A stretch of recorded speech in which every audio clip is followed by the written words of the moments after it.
Assalamualaikum warahmatullahi wabarakatuh. Apa kabar Bapak Ibu guru hebat? Kembali lagi bersama saya, Saimatul Mas'ulah. Bapak Ibu guru, beberapa saat yang lalu telah ada pengumuman para peserta yang lolos seleksi calon guru penggerak angkatan 11. Sebelumnya saya mengucapkan selamat bagi Bapak Ibu yang lolos untuk tahap seleksi di tahap kedua itu. Bagi yang belum lolos harus tetap semangat ya, karena masih ada kesempatan di angkatan-angkatan berikutnya. Bagi rekan guru yang dinyatakan lolos seleksi tahap 1 program guru penggerak, tentunya ada rasa bangga sekaligus kekhawatiran untuk mengikuti tahap selanjutnya dalam rangkaian seleksi guru penggerak. Seleksi tahap 2 calon guru penggerak meliputi simulasi mengajar dan wawancara. Dalam video ini, saya akan membahas terkait tahapan simulasi mengajar dalam seleksi tahap 2 pendidikan guru penggerak. Pada seleksi ini, guru diminta untuk melakukan simulasi mengajar di hadapan 2 asesor secara daring menggunakan aplikasi Google Meet yang sudah disediakan linknya di SIM PKB. Calon guru penggerak tinggal klik saja jadwal simulasi mengajar dan melakukan konfirmasi. Setelah mengetahui jadwalnya, maka Bapak Ibu bisa mulai mempersiapkan diri dalam menghadapi simulasi mengajar. Walau kita sudah berpengalaman menjadi guru, namun terkadang muncul sedikit keresahan dalam diri bagaimana menampilkan kemampuan kita dengan waktu 10 menit di depan asesor. Padahal saat mengajar di kelas biasanya waktu 10 menit hanya untuk pembukaan saja ya Bapak Ibu ya. Bahkan bisa kurang untuk 10 menit tersebut. Untuk itu dalam video ini saya sampaikan tips sukses lulus mengikuti simulasi mengajar calon guru penggerak berdasarkan pengalaman saya saat mengikuti seleksi tahap 2 pendidikan guru penggerak beberapa saat yang lalu. Tips sukses ini betul-betul saya praktekkan saat simulasi mengajar hingga dinyatakan lolos menjadi calon guru penggerak dan mengikuti program guru penggerak.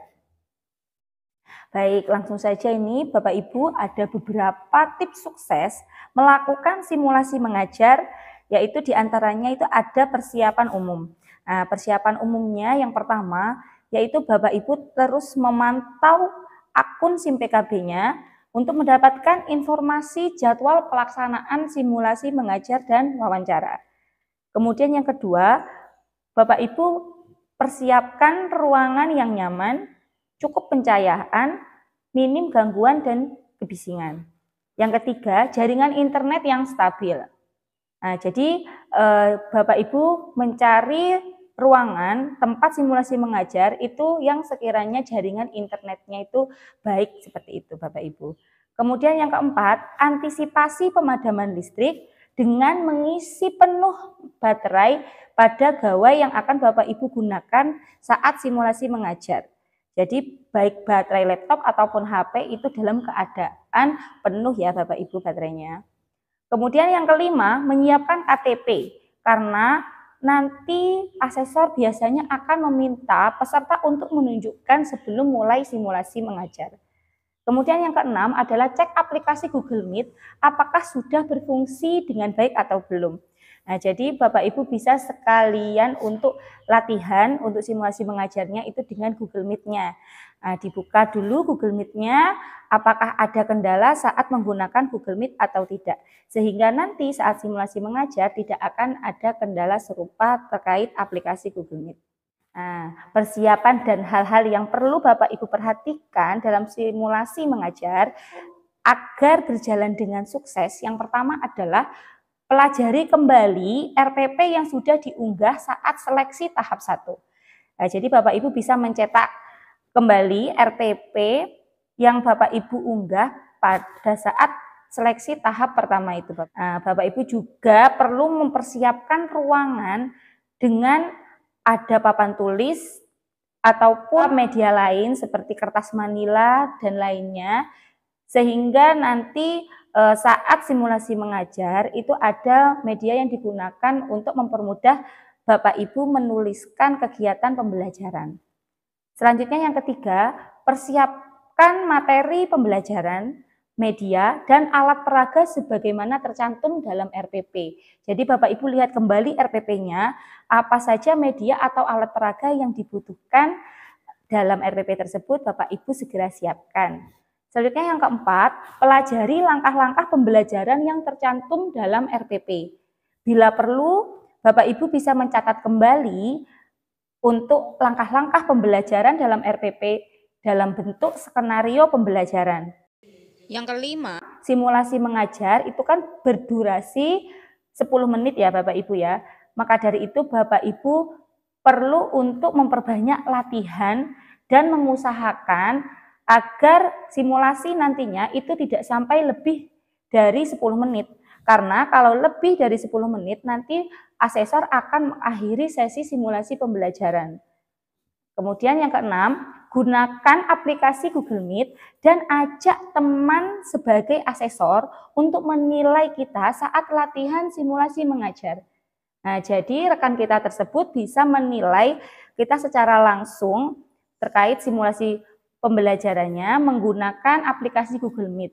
Nah, karena nanti kenapa saya katakan menggunakan aplikasi Google Meet latihannya, agar Bapak Ibu nanti terbiasa di depan kamera saat nanti simulasi mengajar dengan asesor, Bapak Ibu tidak akan gugup dalam melakukan aktivitas mengajar.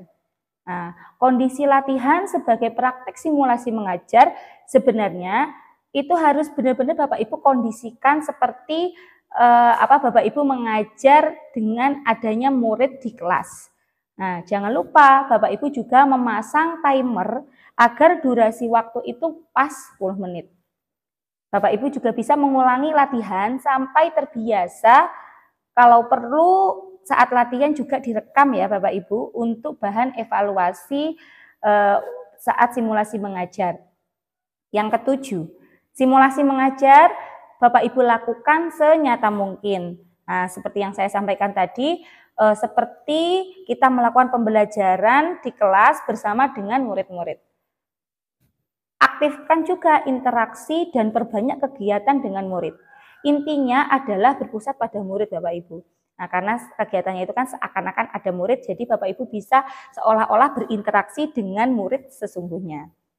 Kemudian yang kedelapan, manfaatkan media pembelajaran semaksimal mungkin. Nah, jadi media pembelajaran dan alat peraganya itu betul-betul Bapak Ibu manfaatkan sesuai dengan rencana pembelajaran. Kemudian yang kesembilan adalah Bapak Ibu bisa membuat skenario simulasi mengajar dalam bentuk teks. Nah, memang untuk pengalaman mengajar, karena kita memang setiap hari melakukannya di kelas, itu sudah biasa kita laksanakan. Namun untuk simulasi mengajar ini kan ditetapkan untuk durasi 10 menit ya Bapak Ibu ya. Kadang karena ada waktunya seperti itu hanya 10 menit, kita terkadang ada rasa grogi ataupun gugup. Nah, sehingga untuk kegiatan simulasi mengajar, kalau ada skenario simulasinya, kita akan lebih fokus saat kegiatan tersebut dan tidak akan ini ya Bapak Ibu ngelantur kemana-mana untuk kegiatan pembelajarannya. Hal ini adalah manfaat dari pembuatan skenario simulasi mengajar secara tertulis. Nah, walau Bapak Ibu sudah mempunyai RPP, itu hanya garis besarnya saja ya biasanya yang ada dalam RPP. Namun perlu teks tertulis yang memuat step by step apa yang akan Bapak Ibu sampaikan dari awal sampai akhir saat simulasi mengajar.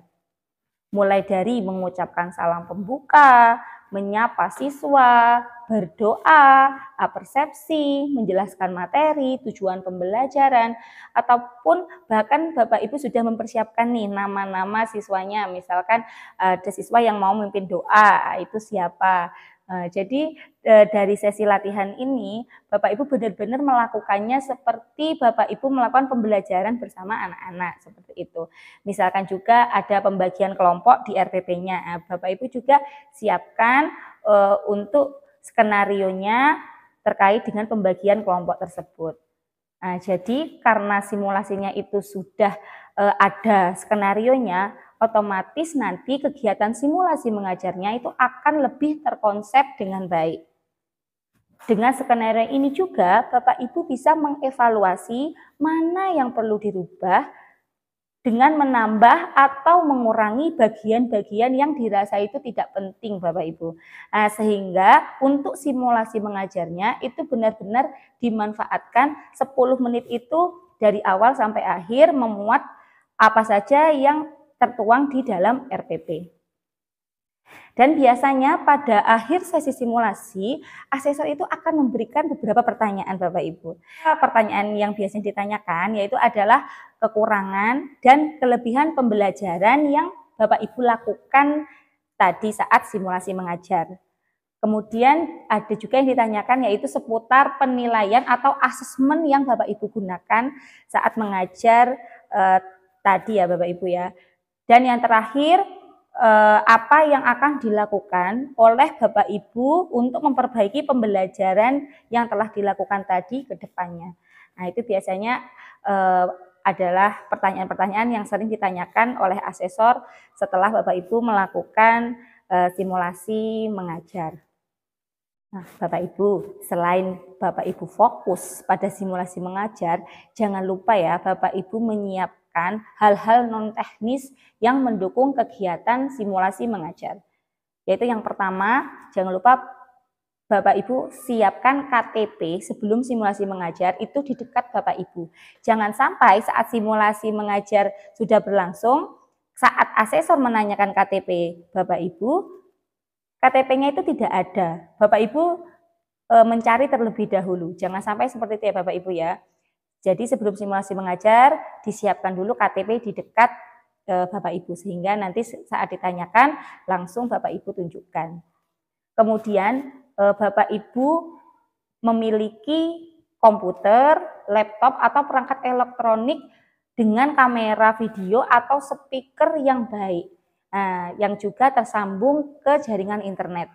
Nah, hal ini bermanfaat sekali untuk nantinya agar simulasi mengajar yang Bapak Ibu lakukan itu terlihat jelas baik dari segi gambar dan juga suaranya. Kemudian ruangannya harus kondusif ya Bapak Ibu ya. Pencahayaannya harus baik, adanya akses listrik dan internet, dan juga jangan melakukan simulasi mengajar di tempat umum yang berisik seperti itu.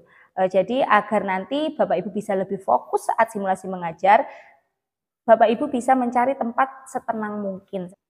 Selanjutnya yaitu Bapak Ibu meletakkan komputer, laptop, atau perangkat elektronik yang mampu menampilkan gambar Bapak Ibu secara penuh atau seluruh badan atau sesuai dengan ketentuannya ya Bapak Ibu ya. Jadi nanti posisikan komputer atau laptop yang sekiranya bisa mengcover kegiatan Bapak Ibu saat simulasi mengajar. Selanjutnya, Bapak Ibu juga menyiapkan alat dan bahan yang diperlukan untuk simulasi mengajar. Seperti yang saya katakan tadi ya Bapak Ibu ya, RPP-nya Bapak Ibu print dan juga nanti dibawa saat simulasi mengajar. Selanjutnya, tempat di mana Bapak Ibu akan melakukan simulasi mengajar itu harus steril dari kegiatan apapun, dengan menjauhkan dari suara-suara yang berisik seperti itu. Lampunya juga kalau bisa harus terang apabila nanti mendapat jadwal sore seperti ya Bapak Ibu ya. Dan tempatnya itu harus kondusif. Bila Bapak Ibu melakukan simulasi ini di rumah, kondisikan agar anak-anak itu tidak masuk ke area simulasi mengajar ya Bapak Ibu ya. Kemudian selanjutnya yaitu terkait jaringan internet. Jangan lupa baterai laptop, baterai HP itu Bapak Ibu pastikan itu terisi penuh sebelum simulasi mengajar. Sehingga nanti tidak akan ada kendala baterai yang low bat seperti itu. Selanjutnya itu sarana prasarana yang mendukung itu perlu Bapak Ibu siapkan lebih awal sebelum acara simulasi mengajar seperti papan tulis, alat peraga, dan juga peralatan lain yang mendukung Bapak Ibu saat simulasi mengajar berlangsung. Baik, selanjutnya Bapak Ibu terakhir yaitu hal penting yang bisa Bapak Ibu perhatikan agar lulus nantinya di seleksi tahap 2 ini yang berasal dari dalam diri Bapak Ibu. Yang pertama adalah persiapkan mental Bapak Ibu agar nanti saat simulasi mengajar tidak merasa grogi di depan asesor. Nah, jadi benar-benar Bapak Ibu mempersiapkan diri ya dengan cara mengikuti latihan sebelumnya, mungkin nanti Bapak Ibu ya terkoordinir lagi saat simulasi mengajarnya. Kemudian yang kedua, jangan menjawab sesuatu yang tidak ditanyakan oleh asesor.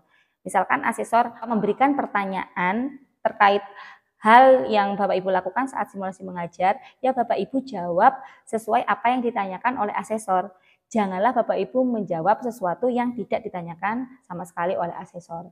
Kemudian yang ketiga, janganlah Bapak Ibu beradu argumen dengan asesor ya Bapak Ibu ya. Nah, jadi misalkan asesor mengatakan seperti ini, Bapak Ibu dengarkan dengan baik. Jangan malah berdebat dengan asesor seperti itu. Dan yang keempat, jangan mencari perhatian dengan curhat dengan asesor ya Bapak Ibu ya. Jadi seperti yang saya katakan tadi, cukup Bapak Ibu menjawab pertanyaan dari asesor saja, jangan ngelantur kemana-mana seperti itu. Dan yang terakhir, yang kelima, apabila ada pemadaman listrik, Bapak Ibu jangan gugup atau panik ya Bapak Ibu ya. Jika ada situasi seperti itu sehingga internet putus, Bapak Ibu bisa melakukan koordinasi dengan pemantau agar nanti dapat solusi yang terbaik. Baiklah Bapak Ibu, demikian tips sukses untuk mengikuti seleksi tahap 2 khususnya simulasi mengajar agar bisa lulus ke tahap berikutnya berdasarkan pengalaman saya saat mengikuti seleksi tahap 2 beberapa saat yang lalu. Nah, tips sukses ini berdasarkan pengalaman saya ya Bapak Ibu, sehingga saya berhasil menjadi calon guru penggerak. Namun berhasil dan gagalnya simulasi yang Bapak Ibu lakukan itu tentunya seiring dengan doa dan ikhtiar dari Bapak Ibu semuanya dalam mengoptimalkan potensi yang dimiliki untuk bisa lulus di tahap 2 ini. Baik Bapak Ibu, teruslah belajar menjadi pribadi yang lebih baik. Terima kasih telah menonton video saya sampai akhir. Semoga Bapak Ibu sukses saat mengikuti simulasi mengajar pada seleksi tahap 2 di pendidikan guru penggerak. Dan saya akhiri, wassalamualaikum warahmatullahi wabarakatuh.